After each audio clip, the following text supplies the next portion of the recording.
ओम नमः शिवाय। नमस्कार, मैं हूँ विजय शंकर। संगम योग संजीवनी चैनल में आप सभी का स्वागत है। आज हम एक वीडियो लेकर के आए हैं। विश्व के महान योगी 129 वर्षीय पद्मश्री स्वामी बाबा शिवानंद के जीवन शैली के ऊपर, जिसमें आप पाएंगे बाबा की जीवन शैली, बाबा का जन्म स्थान, बाबा का बचपन, बाबा की दिनचर्या, बाबा का योग, आसन, प्राणायाम, ध्यान के टिप्स जो बाबा ने अपने जीवन में अपनाया, बाबा की भोजन करने की विधि, ये सारी चीज़ें एक साथ आपको मिलेंगी। बाबा के उपदेश आपकी तनाव मुक्ति के लिए, आपके डिप्रेशन के लिए, आपके स्वस्थ और प्रसन्न जीवन के लिए, आपकी निद्रा की समस्या को हल करने के लिए। कृपया आप वीडियो में अंत तक बने रहिएगा, जिससे कि आप भी बाबा के जीवन शैली से लाभान्वित हो सकें। यदि आप हमारे चैनल संगम योग संजीवनी को सब्सक्राइब न किया हो तो उसे भी कर लें, जिससे योग, प्राणायाम, आसन, ध्यान तथा प्राकृतिक जीवन शैली के ऊपर आपको नए वीडियो मिलते रहें। अब हम शुरुआत करते हैं वीडियो का। मैं अपने को परम सौभाग्यशाली मानता हूँ। 22 जनवरी 2025 महाकुंभ का अवसर, प्रयागराज में बाबा का मुझे प्रथम दर्शन करने का सौभाग्य प्राप्त हुआ। बाबा ने प्रथम दर्शन में ही मुझे अपना लिया, मुझे अपना बना लिया। बाबा के अंदर ऐसा तेज था, आंखों में चमक थी। 129 वर्ष की अवस्था में बाबा के ऐसी आंखों में चमक थी, ऐसा तेज था, ऐसा आकर्षण था, ऐसा प्रेम था, ऐसा सौहार्द था। ऐसी बाबा की कृपा दृष्टि हुई कि बाबा ने मुझे अपना बना लिया सदा के लिए। भाइयों, बाबा का जन्म वर्तमान बांग्लादेश के श्रीहट्ट जिले के हरिपुरा नामक गांव में उनका जन्म हुआ था 1896 ईस्वी में। इनके बाबा के पिताजी का नाम श्रीनाथ गोस्वामी तथा माताजी का नाम श्रीमती भगवती देवी था। बाबा एक गोस्वामी ब्राह्मण परिवार में पैदा हुए थे। बाबा के माता पिता के जीवन निर्वाह का साधन मधुकरी वृत्ति थी, भिक्षा था। भिक्षा से जो कुछ भी अन्न मिलता था उसी से बाबा के परिवार का पालन पोषण होता था। इतना भी भिक्षा से अन्न नहीं मिलता था जिससे कि बच्चों को भोजन मिल सके। भाइयों बहनों, बाबा जब 4 साल के हुए तो इनके पिताजी ने, माताजी ने इनको नवद्वीप में एक वैष्णव संत के यहाँ भेज दिया, जिससे कि बाबा को वहाँ भोजन मिल सके भरपेट। बाबा वहाँ गए। बाबा जब 6 साल के हुए, 2 साल के बाद जब बाबा 6 साल के हुए तो बाबा के गुरु ने इनको इनके घर भेजा। वहाँ जाने पे पता चला कि इनकी दीदी समाप्त हो चुकी थी भूखमरी के कारण। बाबा वहाँ 1 हफ्ते तक रहे। उस 1 हफ्ते के दौरान ही इनके माता पिताजी भी 24 घंटे के अंदर ही एक ही दिन समाप्त हो गए। बाबा का कोई सहारा नहीं। बाबा ने वहीं उनकी अंत्येष्टि किया, संस्कार किया, और फिर वही गुरु का ही सहारा था। फिर अपने गुरु के यहाँ नवद्वीप चले आए। बाबा वहीं गुरु के सानिध्य में, गुरु के संरक्षण में जीवन बिताने लगे। बाबा को 2022 में राष्ट्रपति द्वारा पद्मश्री से सम्मानित किया गया। बाबा के सेवा कार्य के लिए, सामाजिक कार्य के लिए। बाबा जिन्होंने देखा उस समय दृश्य पद्मश्री सम्मान का, बाबा साष्टांग हो गए थे प्रधानमंत्री जी के सामने, राष्ट्रपति जी के सामने। राष्ट्रपति जी को, प्रधानमंत्री जी को भी अपने कुर्सी से उठ करके बाबा को नमन करना पड़ा झुक करके। बाबा की विनम्रता देख करके पूरा विश्व अचंभित था। बाबा विनम्रता की मूर्ति थे। भाइयों बहनों, आप वीडियो में अंत तक बने रहिए, इसलिए कि बाबा की जीवन शैली ऐसी है, ऐसी अद्भुत है, ऐसी रहस्यमयी है कि आपके जीवन में बहुत लाभ मिल जाएगा। आपके तनाव समाप्त हो जाएंगे, आपकी प्रसन्नता वापस आ जाएगी, आपके जीवन में खुशियाँ आ जाएंगी, अनिद्रा की समस्या रहेगी नहीं। आप अनासक्त भाव से, कामनाओं से रहित होने लगेंगे, योग में स्थित हो जाएंगे। इसलिए भाइयों, आप स्वस्थ रहना चाहते हैं, तनाव मुक्त रहना चाहते हैं, तो इस वीडियो में अंत तक बने रहिए, ताकि बाबा के जीवनचर्या से, जीवन शैली से आप परिचित हो सकें। भाइयों, बाबा प्रातः 3 बजे उठ जाया करते थे। अमृत बेला में 3 बजे उठ करके आसन, प्राणायाम, ध्यान, भजन, सुमिरन, ये बाबा के नित्य दिनचर्या में शामिल था। 9 बजे रात्रि में बाबा विश्राम के लिए चले जाते थे, फिर सो जाते थे। दिन में बाबा सोते नहीं थे। बाबा भी चाहते थे कि लोग अमृत बेला में जगें, ब्रह्म मुहूर्त का आनंद लें, जिससे कि अगर हम ब्रह्म मुहूर्त में उठ जाते हैं, जैसा हमारी सनातन संस्कृति है, तो आधी हमारी बीमारियां अपने आप समाप्त हो जाएंगी। हमारी आधी समस्याएं केवल अमृत बेला में जगने से ही समाप्त होती है। हमारे भीतर अलौकिक प्रकाश का तेज आने लगता है। भाइयों, इसलिए हम, बाबा का कहना था कि कोशिश करें, 3 बजे नहीं उठ सकते हैं, 4 बजे उठ जाएं, 5 बजे उठ जाएं, दिनचर्या अपने लग जाएं, सूर्योदय से पहले उठ जाएं। इतना तो कर सकते हैं। अगर इतना कर लेंगे तो आपके जीवन की आधी समस्या अपने आप हल हो जाएगी। भाइयों, बाबा बड़े दयालु थे। बाबा सेवा कार्य को प्रमुखता देते थे। सेवा धर्म ही सच्चा धर्म है, सबसे बड़ा धर्म है। सेवा से ही बाबा ईश्वर की आराधना किया करते थे। जैसा भगवान श्री कृष्ण ने गीता में कहा है, यतः प्रवृत्ति भूतानां येन सर्वमिदं ततं स्वकर्मणे तमभ्यर्चं सिद्धि विन्दन्ति मानवाः। मनुष्य सिद्धि को, अपने अभिष्ट लक्ष्य को प्राप्त कर लेता है। सेवा अपने अपने कर्तव्य पथ पे चलते हुए निष्काम भाव से व्यक्ति जो है सर्वोच्च सिद्धि को प्राप्त कर लेते हैं। बाबा का सेवा कार्य से ही पद्मश्री मिला था 2022 में।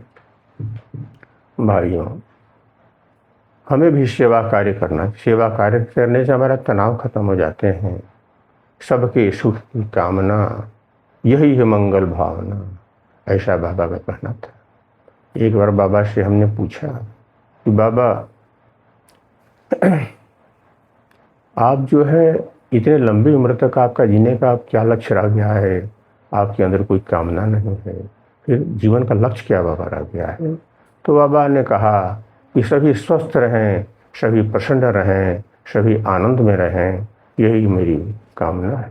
जैसा कि हमारे भारतीय संस्कृति ने कहा, सर्वे भवन्तु सुखिनः, सर्वे सन्तु निरामया, सर्वे भद्राणि पश्यन्तु, माँ कश्चित् दुःख भाग् भवेत्। इस प्रकार बाबा सबके मंगल की कामना करते थे। बाबा का जो तपस्या था, जो जीवन शैली थी, एक आदर्श थी, अनुकरणीय थी हम सब के लिए। उससे हमारी बहुत सारी समस्याएं हल जाती थी। योग में बाबा आसन करते थे। आसन में प्रमुख रूप से पवन मुक्तासन, सर्वांगसन इत्यादि आसन बाबा करते थे। प्राणायाम भी बाबा ब्रीथिंग एक्सरसाइज करते थे। ब्रीथिंग एक्सरसाइज से ही तो हमारी लंबी आयु होती है। ब्रीथिंग यौगिक टेक्निक से ही लंबी आयु होती है। आप देखे होंगे कछुआ 3 से 4 बार सांस लेता है और 300-400 साल की अवस्था होती है। एक सामान्य मनुष्य 21,600 बार सांस लेता है 24 घंटे में, 1 मिनट में 15 बार। अगर हम इसी गति को कम कर दें तो हम स्वस्थ हो जाएंगे। लंबी आयु तो होगी ही। हमारे भीतर हैप्पी हार्मोन्स का सृजन होने लगता है। हमारे भीतर प्रसन्नता के हार्मोन सृजित होने लगते हैं, जिससे जीवन में हमारे एक क्रांति आ जाती है। आनंद के सागर में हम डुबकी लगाना शुरू कर देते हैं। तो इस तरह बाबा आसन, व्यायाम, प्राणायाम, ध्यान, भजन, सुमिरन सब किया करते थे। बाबा का भोजन सादा भोजन था। बाबा बॉयल सब्जियां खाते थे, उबली हुई सब्जियां खाते थे, रोटी चावल बाबा खाते थे सादा। बाबा दूध और फल नहीं लेते थे। बाबा का ऐसा कहना था कि गरीबों को हमारे दूध और फल नहीं मिलता है, इसलिए बाबा भी दूध और फल का सेवन नहीं करते थे। बाबा का भोजन बिल्कुल सादा सात्विक था। विनम्रता बाबा के अंदर कूट कूट कर भरी हुई थी। बाबा इतने विनम्र थे कि जो कोई भी बाबा के पास आता था, बाबा स्वयं उसको प्रणाम करते थे, नतमस्तक उसके सामने होते थे, झुक के बाबा प्रणाम करते थे हर किसी को। बाबा हर व्यक्ति के अंदर, हर प्राणी के भीतर ईश्वर का रूप देखा करते थे। जैसा कि भगवान श्री कृष्ण ने गीता में कहा है, ईश्वर सर्वभूतानां हृदये अर्जुन तिष्ठति, ब्राह्म्यान् सर्वभूतानि अंतरारूहाणि माया, तमेव शरणं गच्छ सर्वभावेन भारत, तत्प्रसादात् परां शांति स्थानं प्राप्यसि शाश्वतम्। इस प्रकार बाबा स्वर के भीतर उसी का दर्शन किया करते थे। बाबा के जीवन से दिखाई देता था। इतना बाबा विनम्र थे। बाबा के भीतर कोई कामना नहीं थी, कोई कामना नहीं थी। बाबा रुपया पैसा दान नहीं लेते, कुछ भी दान बाबा नहीं लेते थे। बाबा कोई एड, कोई ग्रांट किसी रूप में नहीं लेते थे। बाबा अपने भक्तों को सदैव प्रेरित करते थे गरीबों की सेवा करने के लिए, कुष्ठ आश्रम में रोगियों के लिए वस्त्र वितरण, फल वितरण, दवा वितरण, अनाथालय में गरीबों में दीन दुखियों के बीच बाबा भक्तों से ये कार्य करवाते थे। बाबा के अंदर कोई कामना नहीं थी। बाबा बिल्कुल कामना रहित थे। जैसा कि भगवान ने क्या कहा है, भगवान श्री कृष्ण ने, प्रजहाति यदा कामान् सर्वान् पार्थ मनोगतान्, आत्मने आत्मनो तुष्ट स्थित प्रज्ञो तदोच्यते। बाबा स्थित प्रज्ञ थे, समत्व भाव में स्थित थे। बाबा के अंदर समता भाव था, समत्व भाव था बाबा के अंदर, समत्व योग में स्थित थे, निष्काम भाव था बाबा के अंदर। बाबा अपना सभी काम करते थे, लेकिन जो है बिल्कुल निष्काम होकर के। एक बार बाबा से पूछा कि बाबा आप जो है बचपन के बारे में कुछ पूछा, तो बाबा ने कहा मुझे गोविंद के अलावा कुछ नहीं याद है। तो बाबा एकमात्र गोविंद को ही, उन्हीं में स्थित थे, अद्वैत में बाबा स्थित हो गए थे। इस प्रकार बाबा के अंदर कर्म ज्ञान, भक्ति की त्रिवेणी बहती थी। ये तीनों धाराएं बाबा में एक साथ थी। गीता में वर्णित जो ज्ञान, कर्म और भक्ति की त्रिवेणी होती है, वो बाबा के अंदर जीवन दिखाई देती थी। बाबा के जीवन से बाबा किसी को प्रेरित नहीं करते थे, किसी के व्यक्तिगत जीवन में दखलंदाजी बाबा नहीं करते थे, किसी के ऊपर किसी चीज़ के दबाव नहीं डालते थे। बाबा अपने जीवन शैली से, अपने जीवनचर्या से, अपने दिनचर्या से लोगों को प्रेरणा दिया करते थे। अनुकरणीय बाबा का जीवन शैली है। यदि हम बाबा की जीवन शैली को अनुकरण कर लें तो हमारी बहुत सारी समस्याएं हल हो जाएंगी। विनम्रता जब हमारे अंदर हो जाएगी तो ईगो खत्म हो जाएगा। ईगो ही तो सारी बीमारियों की जड़ है। अहम भाव जो खत्म हो गया, कर्तृत्वाभिमान ही तो हमारी सारी बीमारियों की जड़ है, सारी विकारों की जड़ है। कामना ही तो हमारी सारी विकारों की जड़ है। बाबा कामना रहित थे, बाबा अहम रहित थे, बाबा सादा जीवन जीते थे, सात्विक जीवन जीते थे। सबको बाबा एक अनुशासित जीवन जीने के लिए कहते थे। जैसा कि हमारे पतंजलि जी ने क्या कहा, प्रथम सूत्र में ही कहा, अथ योगानुशासनम। योग क्या है? अनुशासन है।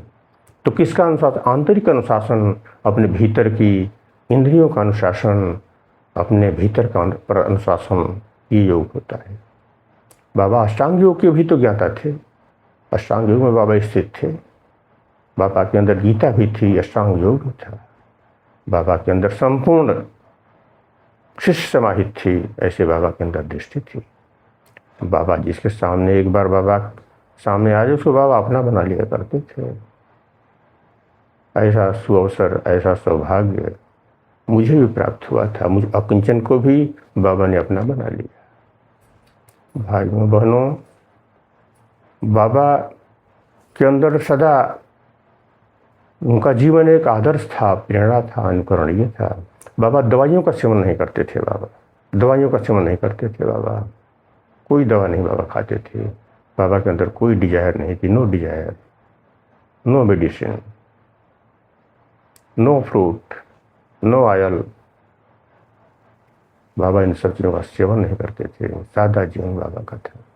बाबा के अंदर एक बच्चे की तरह स्फूर्ति थी। बाबा ऊर्जा से हमेशा लबालब रहते थे।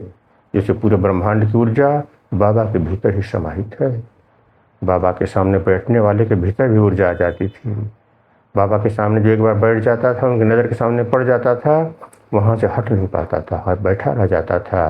बिल्कुल वो भी बाबा की स्थितियों पर हो जाता था। इतना बाबा का प्रभाव था। भाइयों बहनों, यदि आप भी अपने जीवन में तनाव मुक्त जीवन जीना चाहते हैं, प्रसन्न रहना चाहते हैं, स्वस्थ रहते हुए दीर्घायु भी चाहते हैं, तो आपको सेवा करना होगा। बाबा सेवा को प्रमुखता देते थे। सेवा कार्य को प्रमुखता बाबा दिया करते थे। सेवा कार्य करना होगा,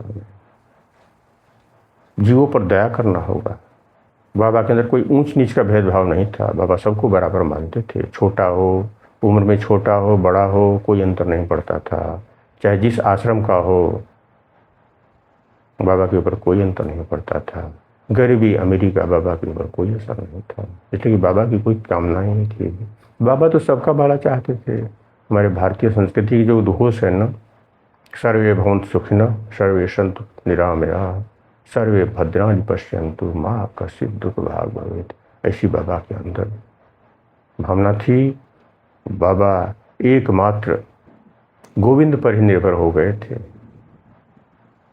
गोविंद के अलावा मुझे कुछ भी याद नहीं है। सदा बाबा मग्न रहते थे, आनंद मग्न रहते थे, जैसे आनंद के सागर में बाबा बैठे हुए। भाइयों बहनों, हम भी प्रातःकाल जल्दी उठ जाएं, योग व्यायाम करें, आसन करें, प्राणायाम करें, ध्यान करें, खान पान में सुधार करें। बाबा प्रातःकाल भी और सायंकाल दोनों टाइम भ्रमण भी करते थे। हमने देखा बाबा को 129 साल की अवस्था में भी देखा, बाबा प्रातःकाल और सायंकाल भ्रमण किया करते थे। इसलिए बाबा कि जीवन ही पूरा एक अनुकरणीय है हम सब के लिए। अगर बाबा के जीवन का हमने अनुकरण कर लिया तो हमारे जीवन की सारी समस्याएं अपने आप हो जाएंगी।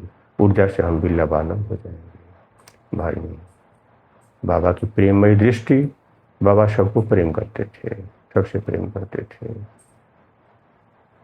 बिना किसी भेदभाव के प्रेम, सहज प्रेम बाबा के भीतर है। बाबा की प्राकृतिक जीवन शैली थी। बाबा सदैव विनम्र थे, विनम्रता की मूर्ति थे बाबा। बाबा कोई भी बच्चा हो, बड़ा हो, बूढ़ा हो, बाबा पहले ही प्रणाम करते थे, झुक करके बाबा प्रणाम करते थे। बाबा की विशेषता है। बाबा का जीवन ही आदर्श था, बाबा को कुछ कहना नहीं पड़ता था। बहुत सौभाग्यशाली वो लोग हैं, उसमें एक मैं भी हूँ, कि बाबा की कृपा दृष्टि मुझे ही प्राप्त हुई और मैं अपने जीवन को कृतार्थ कर गया, बाबा का दर्शन पा करके, बाबा की कृपा और दया पा करके।